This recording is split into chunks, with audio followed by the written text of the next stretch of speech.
Guys, आज की video थोड़ी सी अलग होने वाली है। It's a read an unfortunate news जो हमको मिली अभी। 1 मार्च ट्रूली दुनिया भर के सभी एनिमे फैंस के लिए एक दुखद दिन था। ड्रैगन बॉल सीरीज के निर्माता अकीरा सेंसेई हम सबको छोड़ के हमेशा के लिए चले गए। जापान के लीडिंग कॉमिक्स ऑथर में से एक अकीरा तोरियामा की 1 मार्च को 68 वर्ष की उम्र में डेथ हो गई, जिनकी मांगा ड्रैगन बॉल ने कॉमेडिक कैरेक्टर्स और एक्साइटिंग मार्शल आर्ट्स लड़ाइयों के कॉम्बिनेशन के साथ दुनिया भर में सफलता हासिल की।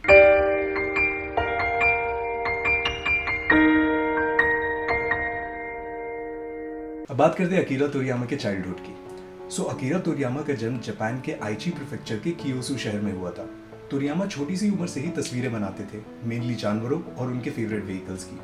101 डैल्मेशियंस ने उन्हें काफी इंप्रेस किया था और वैसे ही अच्छी इलस्ट्रेशंस की उम्मीद में उनका इलस्ट्रेशंस में इंटरेस्ट गहरा होता गया। मांगा में अपने इंटरेस्ट का मेन सोर्स उन्होंने ओसामू तेजुका के एस्ट्रो बॉय को कहा था। तोरियामा अपनी प्राइमरी स्कूल में उनके सभी क्लासमेट्स के साथ एनिमे और मांगा के इलस्ट्रेशंस कॉपी किया करते थे।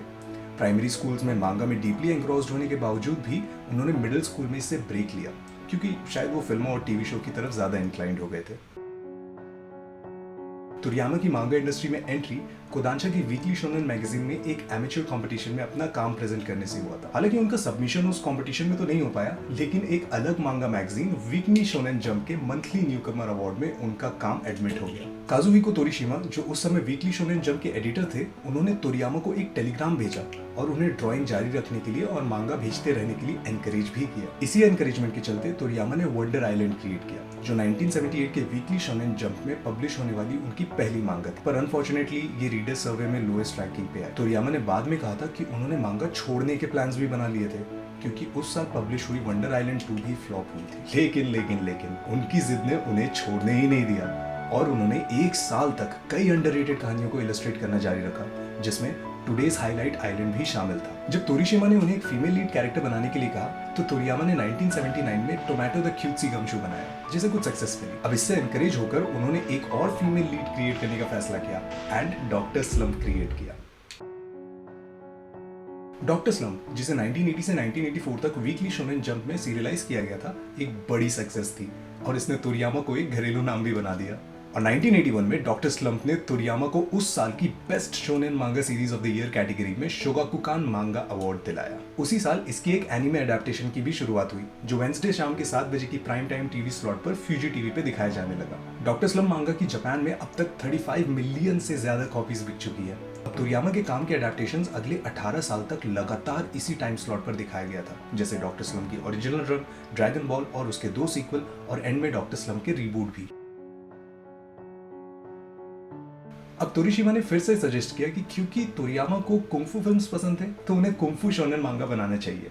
तो तोरियामा ने 2 पार्ट की ड्रैगन बॉल बनाई, जो अगस्त और अक्टूबर 1983 के फ्रेश जंप इश्यूज में पब्लिश हुई। ड्रैगन बॉय को अच्छी सक्सेस मिली और 1984 में ये सीरीज ड्रैगन बॉल में इवॉल्व हो गई। ड्रैगन बॉल 1984 से 1995 तक वीकली शोनेन जंप में भी सीरियलाइज हुई और अकेले जापान में इसकी 159.5 मिलियन कॉपीज बिकी। ये एक एडवेंचर मांगा के रूप में शुरू हुई, लेकिन बाद में एक मार्शल आर्ट फाइटिंग सीरीज में बदल गई, जिसे कई लोग सबसे इन्फ्लुएंशियल शोनेन मांगा मानते हैं।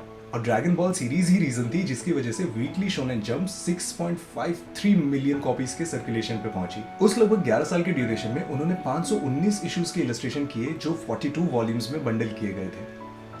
इसके अलावा इस मांगा के 5 एनिमे अडेप्टेशंस, कई एनिमेटेड फिल्म्स, कई वीडियो गेम्स और मेगा मर्चेंडाइज भी बने। अब जापान में तो इसकी पॉपुलैरिटी थी ही, लेकिन ड्रैगन बॉल एशिया, यूरोप और अमेरिका में भी सक्सेसफुल रही और दुनिया भर में इस मांगा के 300 to 350 मिलियन कॉपीज बिकी। गोकू का सक्सेसफुली पावर लेवल के बैरियर को तोड़ने में कामयाब होना और लेजेंडरी सुपर सैयन में ट्रांसफॉर्म होना फैंस के लिए काफी एक्साइटिंग मोमेंट था। लोग इस वीडियो को बार बार इंटरनेट पे देखते थे, बस उस मोमेंट को फिर से जीने के लिए। 2012 में Dragon Ball Z Battle of Gods की अनाउंसमेंट की गई, जिसमें तोरियामा प्रोडक्शन में शामिल थे। ये मूवी इस सीरीज की 17 साल में रिलीज हुई पहली थिएट्रिकल फिल्म थी। वीकली शोनेन जंप के 45th एनिवर्सरी मनाने के लिए तोरियामा ने 13 जुलाई 2013 को एक नई मांगा सीरीज शुरू की, जिसका टाइटल जैको द गैलेक्टिक पेट्रोलमैन था, जिसे ड्रैगन बॉल की घटनाओं से पहले सेट किया गया था। इसमें ड्रैगन बॉल के कुछ कैरेक्टर्स को भी इंक्लूड किया गया था, मतलब ये एक तरीके से इसका प्रीक्वल था। अफसोस की बात यह है कि ये आखिरी मांगा थी जिसे तोरियामा सेंसेई ने लिखा और खुद इलस्ट्रेट किया था। बैटल ऑफ गॉड्स की फॉलोअप मूवी रेजरेक्शन एफ 18 अप्रैल 2015 को रिलीज की गई थी, जिसमें तोरियामा का और भी ज्यादा इनपुट था, क्योंकि उन्होंने इसकी ओरिजिनल स्क्रिप्ट खुद लिखी थी।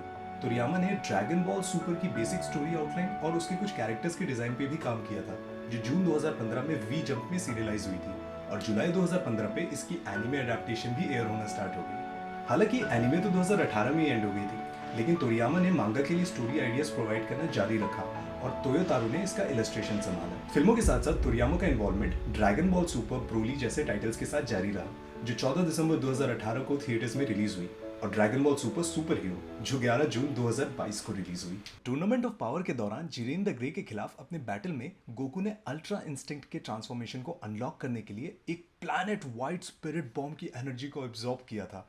अब जाहिर तौर पर क्रंची रोल के सर्वर्स एपिसोड 110 के ट्रैफिक झेलने में अनसक्सेसफुल रही थी। द जापान टाइम्स के पैट्रिक सेंट माइकल ने तोरियामा का कंपैरिजन एनिमेटर वॉल्ट डिज्नी और Marvel Comics producer Stan Lee से की और कहा कि इन तीनों व्यक्तियों की एक व्यक्तिगत आर्टिस्टिक स्टाइल थी जो उनके संबंधित मीडिया के लिए शॉर्ट हैंड बन गई थी। सेंट माइकल ने लिखा है कि तोरियामा और ड्रैगन बॉल का प्रभाव सिर्फ नए कलाकारों को इंस्पायर करने तक ही सीमित नहीं है, उन्होंने एनिमे की शैली को पूरी तरीके से प्रभावित किया और इसके नए फाइनेंशियल पावर का खुलासा किया, क्योंकि एक कॉमिक सीरीज एक एनिमे, वीडियो गेम और इनफाइनाइट मर्चेंटाइज आइडियाज में बदल सकती है। थॉमसन ने 2011 में कहा था कि ड्रैगन बॉल पिछले 30 साल की अब तक की सबसे बड़ी इन्फ्लुएंशियल शोनेन मांगा है और आज लगभग हर शोनेन जंप आर्टिस्ट इसे अपनी फेवरेट्स में से एक मानता है और अलग अलग तरीकों से इससे इंस्पिरेशन लेता है। 2013 के एक रेयर इंटरव्यू में ड्रैगन बॉल की ग्लोबल सक्सेस पर कमेंट करते हुए तोरियामा ने स्वीकार किया था कि सच कहूँ तो मुझे समझ नहीं आ रहा है कि ऐसा क्यों हुआ। जब मांगा को सीरीज बनाया जा रहा था, मैं सिर्फ एक ही चीज चाहता था कि जापान के लड़के मेरा सीरीज पढ़ के खुश रहे। कई मांगा आर्टिस्ट ने तोरियामा और ड्रैगन बॉल को अपना इंस्पिरेशन बोला है, जिसमें वन पीस के ऑथर आइशिरो ओदा, नारुतो के मासाशी किशिमोतो और ब्लीच के ताइटू कोगू जैसे बिग 3 के ऑथर्स भी शामिल हैं। तोरियामा को आर्ट्स में उनके कंट्रीब्यूशन के लिए 30 मई 2019 को फ्रांस की सरकार ने ऑर्डर des Arts d'Élite ने शेवलियर टाइटल से डेकोरेट किया था और उनको हाल ही में यानी कि 23 दिसंबर 2023 को टोक्यो एनिमे अवार्ड्स फेस्टिवल में लाइफ टाइम अचीवमेंट अवार्ड से सम्मानित किया गया था।